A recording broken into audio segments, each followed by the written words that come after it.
And we're back, guys. Again.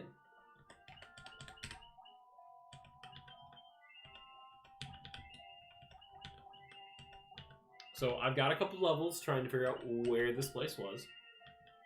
I was level 10 last time I checked, now I'm level 12. And our red mage has 100 HP now. So this is the Marsh Cave, so apparently the crown of the Elven King is down here. Oh. Why is it in a cave? I don't know. I don't think it's going to be explained either. I think our Final Fantasy DM just railroaded us here. It's like, hey, I have this big dungeon that I want you to... No? Okay. Well, I put the big quest item there, and now I gotta go there anyways. Stop. But why is it in a cave? Stop. You can't do this. What am I doing? Outletting in a very unhealthy way. Am I? Are you not? No. Okay. I'm just making a joke. Am I outletting? I'm confused. Monday? Yeah? That's not what I'm talking about. Okay. Just, What the hell is that thing? it's a gray ooze. That is not a gray ooze. That was blue! Also, the most obnoxious thing in this game I found so far is poison. Because the only way to cure it is with an antidote or death. Can't just sleep it off. And that's a really sad thing.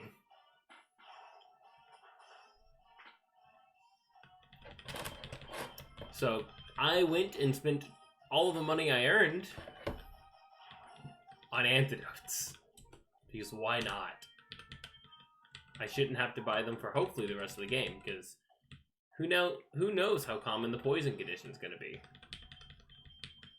Watch it actually be the most common. No, paralysis. It seems to be the most common in the whole game right now. Because why does whatever this thing is have paralysis-based ability? Yes.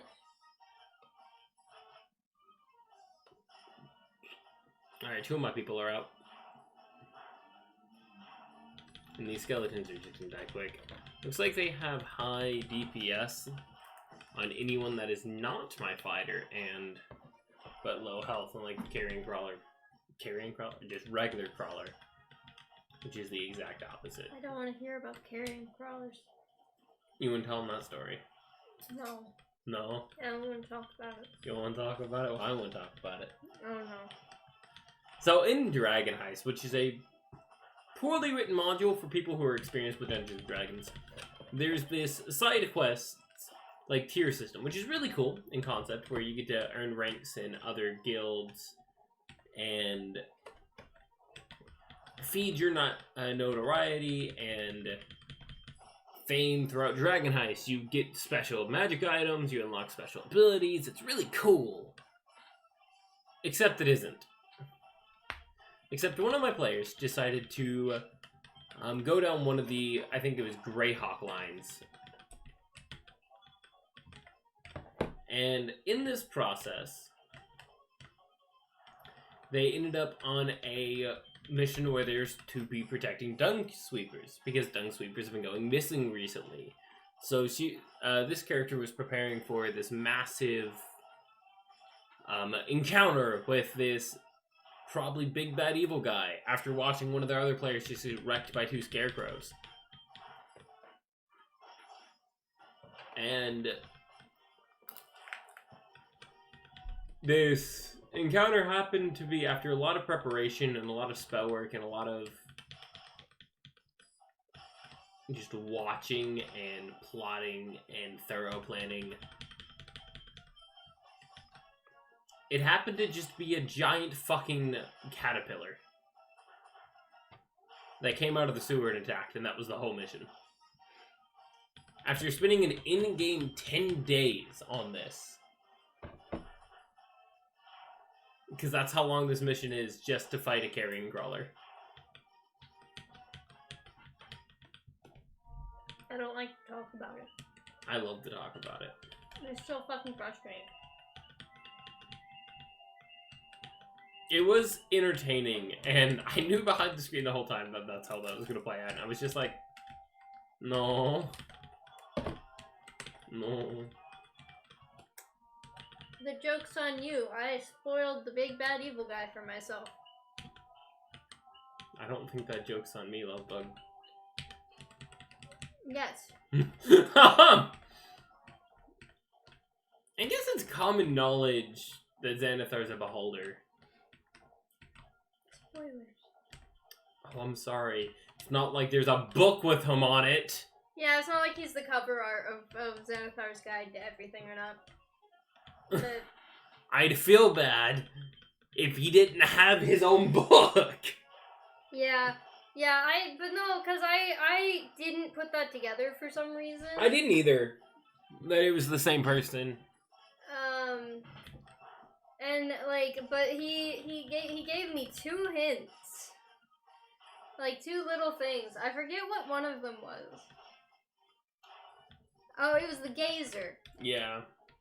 There's a gazer encounter, and it like the gazers say 3 things: their name, their creator's name, and insert random favorite object here.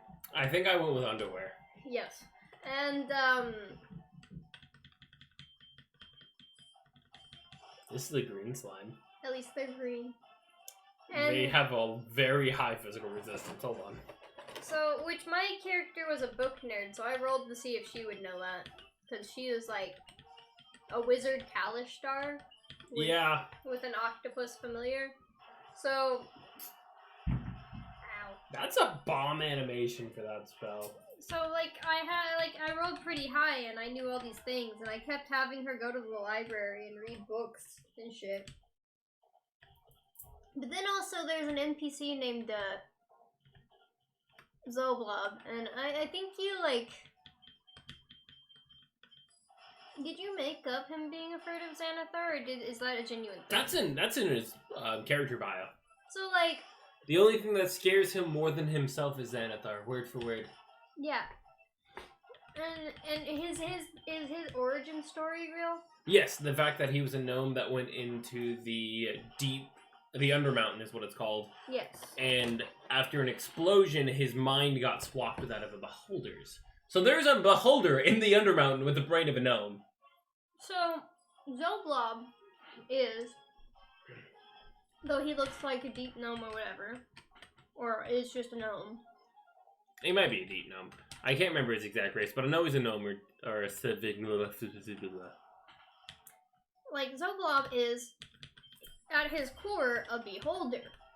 And the only thing I know that scares beholders is other beholders. So with these 2 small smidgens of information, I was like, is Xanathar a beholder? And I was just like, no, the big suspenseful reveal. I'm lost, boys. It's like it was just this massive. I remember your reaction so well because it wasn't the first time that I just guessed something so crisply, and you were just like, "You need to stop running things by me because my face tells everything." Yeah. Like it was good. It was really good. And then we realized that he's on the cover of his book, Yeah. and we felt real stupid. It's fine. Yeah. I'm just gonna. Should we like put a D&D spoilers warning? For Zoblob, not for Xanathar at this point. Yeah, mostly for a lot of people want to play through Dragon Heist, it'd be a big spoiler. Because no one's clicking on this video expecting to hear like a D&D rant. Yeah. Especially since up to this point our channel has not had any D&D content. Yeah.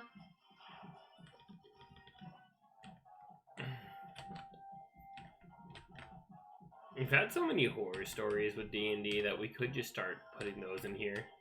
We could. I mean, did we explain William Shinebright? I don't think we ever did. We may. We made a joke. Okay, so I guess that's another story to tell. We made the joke. Hey guys, we finally landed in on what our content can be. You know, we've only been streaming for 2 weeks, recording videos, and this video that's really, or this game that's really kind of just mindless to play. This video this game that's very, hold up guys, we'll be right back. And then you have to jump cut every 5 minutes. Like a set of stairs. Hold on. No! I made my way back! Fuck. Hey guys, we'll be right back. Why are you like this? Yeet! How do you know? How do you know? Alright. I need to heal after this fight, but this is why fast forward buttons were made. Fucking Christ. Is there a layout? Because I just keep getting so turned around in this fucking thing. Hold on. What's this? Marsh Cave B1. Alright, so this is where we come in. That's 3. What's the goal to get to? What the hell fuck is happening? this? What is why? We should take like a screenshot of that and put that in the video so everyone can see what the fuck we're looking at. Cause like, you know, spoilers to be like, oh, they're looking up how to do things and shit. No, I still don't know how to do anything with this. How did you even get to 16?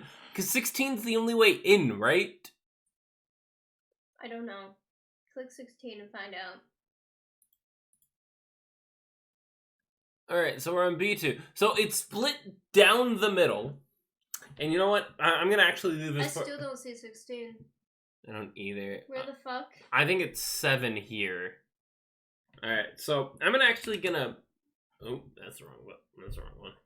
Shouldn't it be print screen? It is. So I'm gonna actually edit these in real quick, just so you can see what we're looking at. This map design is terrible. I don't know what's happening. I know how to beat it though now, so. Show OBS is still recording. Awesome. Alright. I know what to do, guys. And I hate it. Alright, so.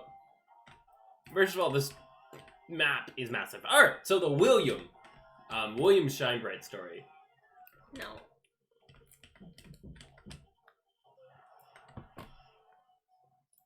Do I know what I'm doing? Hold on, where did I come down from? It's a good question, do you? I came down from 5. Oh, I need to get down the ladder, which... shit. Okay, now I know what I'm doing.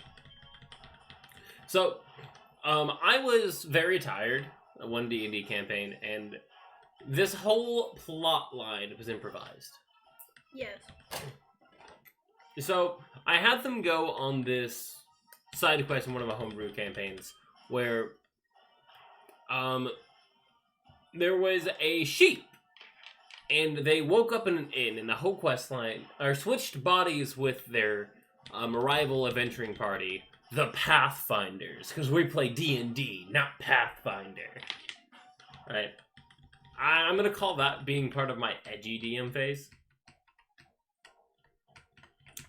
Because that was both clever, but also very stupid. I'm gonna cringe at so many of these stories now. What have we done? So, I had them basically soul-linked with these Pathfinders. I just love that Jesus Goodwin woke up as the horse. Yes, I forgot about that. The kobold y'all recruited, and it made me stat as your cleric. We made the DM be our cleric. So the cleric was oddly efficient.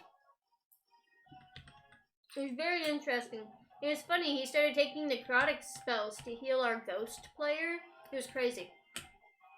I did a lot of work for them in that campaign, and then after that one I was like, never again. Never for these people. We played with a whole different group, so I'm doing all the work again. Oh, it's this one here. Nothing. And then what you do is you come down here and you work your ass all the way around this. And you go in here, and you go out here, and then you go down here. So I was I had them wake up in these bodies, and I was like, you know what? I need a quest.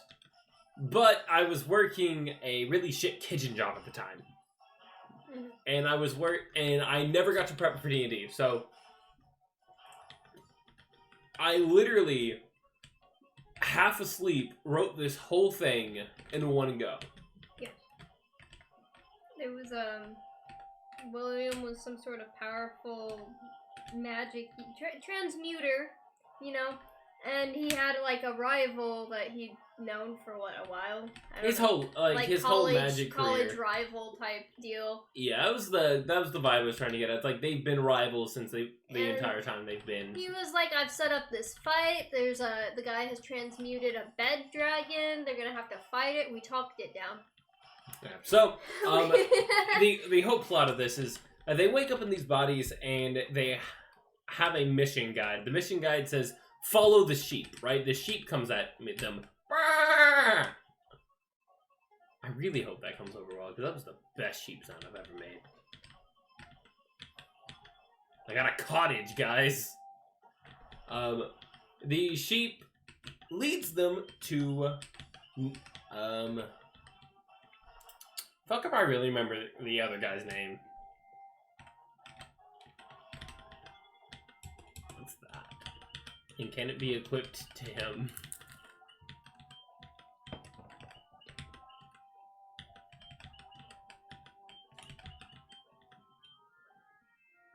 Really increases their evasion. Alright, so... There you go, monk. So, so I have them travel down the road for a couple hours, and then they eventually come across this massive complex. It's like a treehouse, but worse. Those mind flayers? It's what they look like. They're called Pisco Demons. I guarantee they're weak to thunder. Oh my fucking god. It was like surrounded by frickin' animals. Which were all transmuted guards. Which is cool. No, but that's how we learned Raiden has a habit of chopping things' heads off. Yeah. Yeah. And so they ended up, I obtained the crown, and he seems so hype about it, but he doesn't know the reason why he obtained it. And so after they fought these bears, and you know what, being CR, or being a level 3 party at this point, fucking grizzly bears are terrifying. Yes. Fucking, they do so much damage for such a low stat block. And as a circle of the Moon Druid, you can be them at, what, level 3 or level 6? I can't remember. I know it's a ridiculously low level up. This door has been bound by mystic keys. That's one locked. Solid. Oh. Wee. Oh, I think I glitched something, guys. We're never gonna get to the end of the story.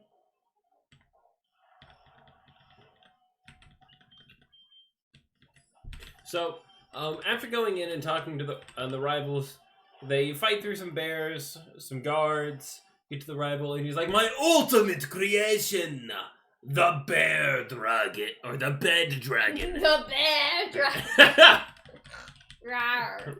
Rawr. It's the big bad wolf in the bear costume from Shrek. Yes! That would be funny. No. So, the bed turns into a dragon, and then they just start talking to the guy. Mm-hmm. And I'm just like, fuck. I'm just ignoring it, because you said it was flying overhead, and I was just like, yeah. In my head, I was like, fuck, I didn't prepare dialogue options. So what they're supposed to get is this staff of transmutation. Or staff of polymorph. Basically lets you polymorph any creature. Didn't we give it back to Shinebright? You did, because it was originally his. You did end up just giving it back to Shinebright. That was before our party decided they wanted to be dicks to him, by the way. Yeah. So, that's the origin story of Shine Bright.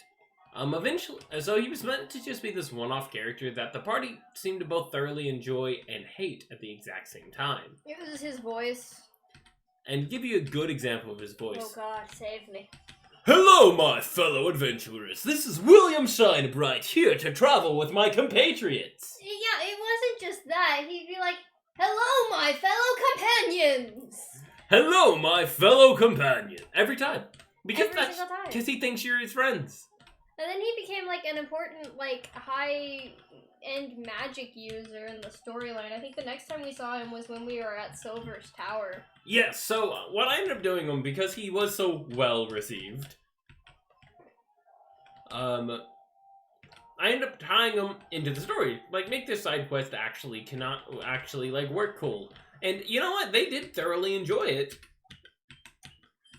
They seemed to hate me for it, but they did thoroughly enjoy it. We were given these watches at one point. Yeah, and that had his voice. Now this was before I ever watched Critical Role. I'm actually watched more Critical Role in the last couple months than I have ever before. I'm still waiting for him to get to the good parts so I can get out this like lifelong rant that I've been holding in my system since 3 years ago, because it was during my gap year. And when I was like super depressed, and I literally in it was like either a week or 2 weeks, I binged all of season 1 of Critical Role. What? Did you not know that's how I saw it? I spent like 1 to 2 weeks binging Critical Role. The first season, I cried a lot. Because I was very tired by the end of it. You know how many hours season 1 of Critical Role is? How little? It might have taken me a month. How little did you sleep? I'm a night owl. You know those. Did you go to bed like 5 in the morning, wake up at 6 in the morning, and watch the next episode? Like, what? Probably. Because... Knowing me. I'm so lost. I know where to go. Just the encounters are just annoying. There's so many of them. But yeah. So we have the calm watches.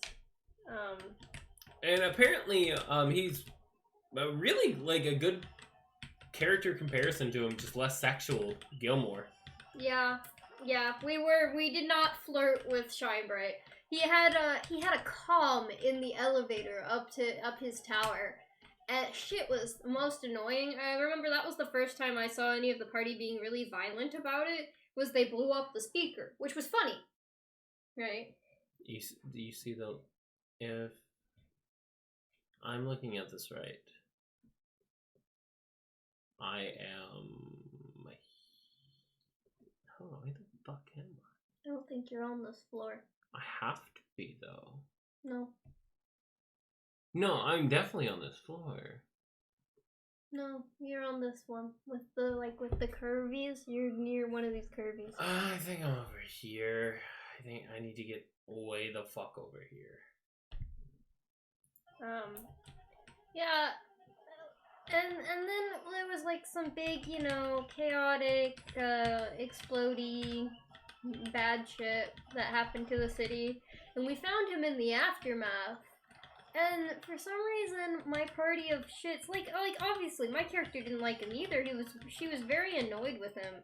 Like she's very like family oriented and make new friends. Should be this one. This guy was just so like abrasively in her antisocial, like not antisocial. She's socially awkward, and he was just so abrasively in her bubble that she like didn't like him either. But she wasn't gonna, burn the guy's hair off.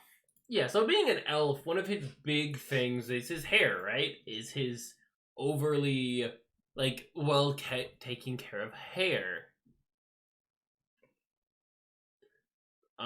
Yes, go ahead while I read this. No, so yeah, I remember I threw him a gold piece at the time because I was fucking broke because all the party kept looting all of the gold, so my character was like down to whatever she hadn't spent.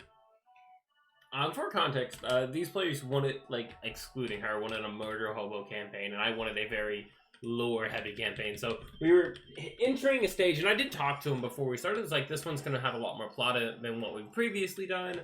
I want to do a more story-oriented everything, and everybody was down, but they, for one reason or another, it all fell apart. Like... But I started being nice to him, and in the end, I recruited him and tried to stay in contact with him for a lot of shit. Yeah, it was just... I don't know. I was not happy with how that went, because my girl was supposed to be very socially awkward, and because the guys were all murder hobos, and I didn't want to be a murder hobo, she kind of took, like, a leadership role when she wasn't even supposed to be able to socially function properly. Yeah, like, wasn't Ara raised in a forest? By fucking parrots. Yeah, by parrots. She lost her home when she was probably 7 or 8, because she does have very, not memories of, like, when she was little, but she has a very vague memory of her wood elf town burning down. Mm-hmm. Like... And so she was rescued by something, and raised by parrots. And this parrot that she woke up to find and was always there by her, she was a ranger, and that parrot was her companion. And she was just supposed to be really weird and awkward. Like, this kid's strange. She spends all her time in the library reading fairy tales. Like... No. Can I just get an auto-clicker at this point? We just talk. Like... not to mention, like... She was supposed to be, like, slightly traumatized after a lot of character events that happened. Not a lot of like, inter-player character. Like, not backstory stuff. She... Like, one of our characters literally, like, and Poor play on them, literally became suicidal in less than a second due to one event. Which, that was another really unique story concept that I feel like y'all actually got a lot of enjoyment out of. Yeah. My magic key. Not to mention the enemies also there during that conflict that, like, made Ara very wary of vampires for the rest of the fucking game. That's fair, but that's a very wary thing to be wary of. Like, you know, fuck Vlad. Love him. Alright, we actually got reading to do. No.